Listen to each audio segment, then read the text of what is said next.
मेरा नाम शिवानी है। मेरी उम्र 19 साल है। ये कहानी मेरे भाई के साथ की है। मैं अपने भाई के साथ ही जिंदगी बिता रही हूँ। माता पिता का बहुत पहले ही देहांत हो गया था।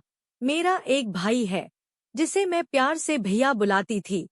हमारी जिंदगी बहुत अच्छी गुजर रही थी। हमारा घर बहुत खूबसूरत था। मेरे भाई ने अपने आप को कामयाब करने के लिए बहुत मेहनत की थी, दिन रात मेहनत की थी। अक्सर मैं उसे तन्हाई में रोते हुए देखकर परेशान हो जाया करती थी।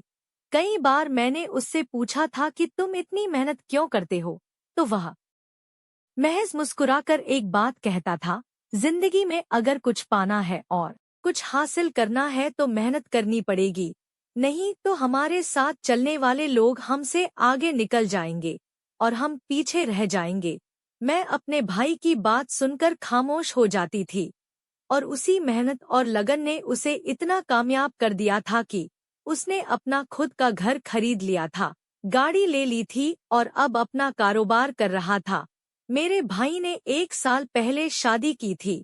मेरी भाभी बहुत अच्छी थी। हम दोनों के बीच बहुत बनती थी। ना वह मुझे कभी कुछ कहती थी और ना ही मैं अपनी पढ़ाई में मग्न रहती थी और वह अपनी जिंदगी में। मेरा कमरा ऊपर ऊपर था। मेरे भाई ने मेरा बहुत खूबसूरत कमरा बनवाया था। वहीं पर मेरे लिए किताबें रखी हुई थी। नीचे वाले पोर्शन में मेरी भाभी और भैया रहते थे। ना जाने क्यों आज सुबह से ही मुझे अजीब सी बेचैनी हो रही थी। दिल बहुत ज्यादा घबरा रहा था। ऐसा लग रहा था जैसे आज कुछ बुरा होने वाला है। मैंने काम काज में अपना ध्यान भटकाने लगी थी। मैं कुछ भी उल्टा सीधा सोचकर अपना दिमाग खराब नहीं करना चाहती थी। मैंने भगवान का नाम लिया और कॉलेज के लिए निकल गई। अक्सर भैया मुझे ड्रॉप कर दिया करते थे, लेकिन आज मैं खुद ही निकल गई थी। मैंने किसी को खबर भी नहीं दी थी। बस मेन गेट पर मौजूद गार्ड को बताकर आगे की तरफ चल पड़ी। रास्ते भर भी मेरा दिल बहुत बेचैन रहा था। ना जाने क्यों मुझे आज अपने माता पिता की याद आ रही थी। मैंने सुबह उठकर एक बहुत ही इमोशनल वीडियो माँ बाप वाली देख ली थी।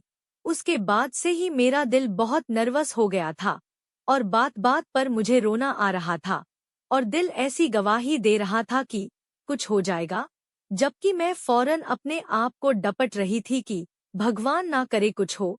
बेवजह मैं ऐसी बातें क्यों सोच रही हूँ।